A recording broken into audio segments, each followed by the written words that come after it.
What's going down, man? It's Donnie Houston. Check it out, man.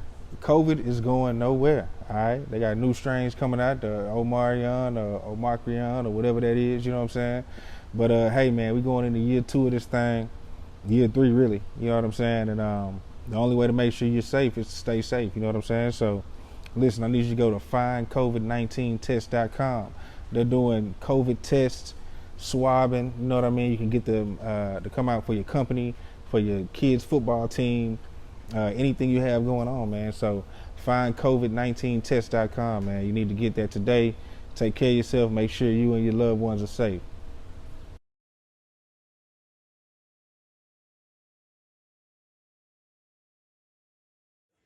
And so I pull up like I normally do, go through the garage.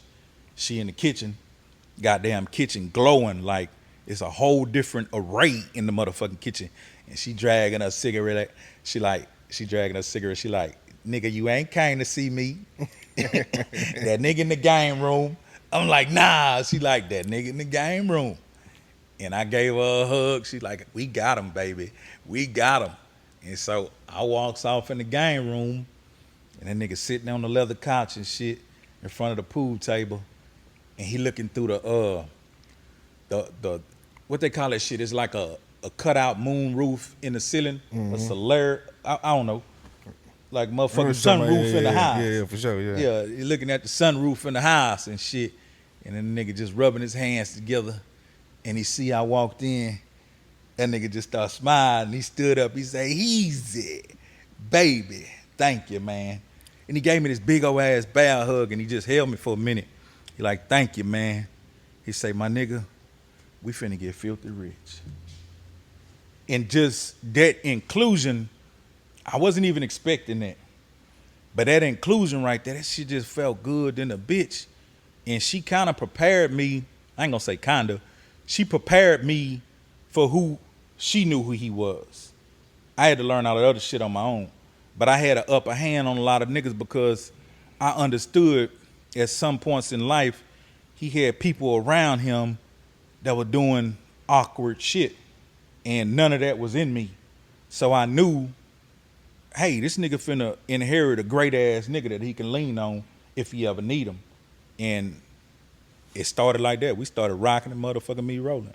Yeah. So, man, is he putting together the Trill Gang as soon as he gets out, or like when does that whole thing come together and be like, man, this is what we are? Or you just automatically just started kind of rolling with him like just like that? It wasn't really. The first, let me clarify this. Trill Gang is something that I started. Okay. And hopefully later we'll get back on that, then I'll tell you how and why. But when he first got out, he was thinking about Pops, his stepdad, had some property in Virginia, and he had been saying through letters that he wanted to get away and do some writing and this and that and formulate himself. And I'm like, okay, that's gonna be cool. And so when the nigga got out, like the next day, the nigga like, man, I'm gonna go to Houston. So the day he got out, I had a show with Chamillionaire. I was on a little mini tour with Chamillionaire. He had that joint Turn It Up, and he was going all around.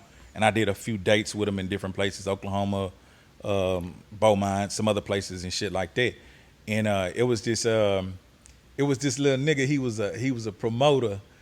Damn, I forgot homie name. He an old school nigga. He ain't no shit. But but the nigga was trying to get it popping, and he was including the nigga and shit. So I'm like, I'm trying to help him because I want to see him succeed because he an old school nigga. You know, he just got out the pen and he trying to get this shit together. But he don't know the fuck he doing. And me, you know, I got to capitalize on niggas' mistakes. So I'm jumping in, getting in where the fuck I fit in. And I'm all in motherfucking limousine Hummers and shit. Fucking with whole doing my motherfucking thing, you know what I'm saying? So I got a show with Chamillionaire that night, and Pimp like, man, when you get next to that nigga Chamillionaire, tell that nigga I want that motherfucking candy red drop. And I'm like, shit, I get at the nigga, you know what I'm saying, when I see him.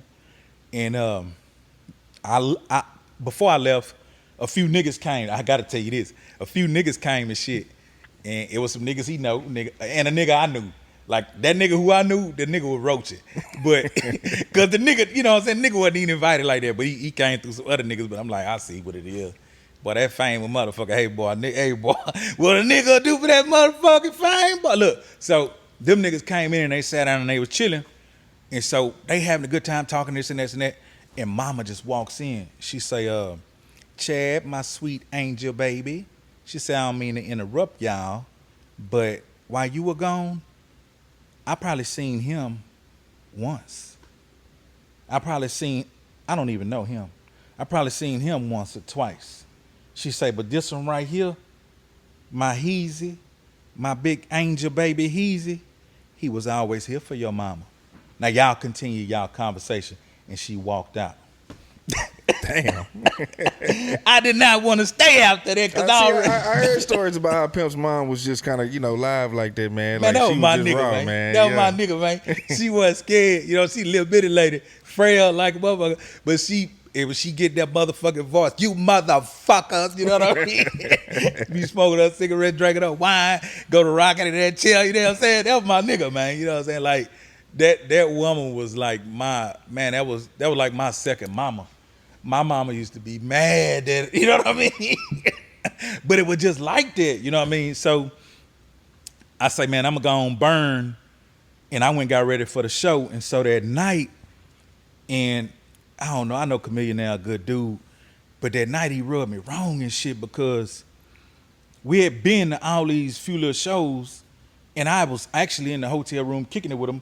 Cause we had a couple of incidents and shit. And he was showing me footage of the show he did the night before. He was telling me like, sometime man knees gonna be crunk like this, and sometime they're gonna be like dead, and up and down or whatever. And it was a lot of crunk ones.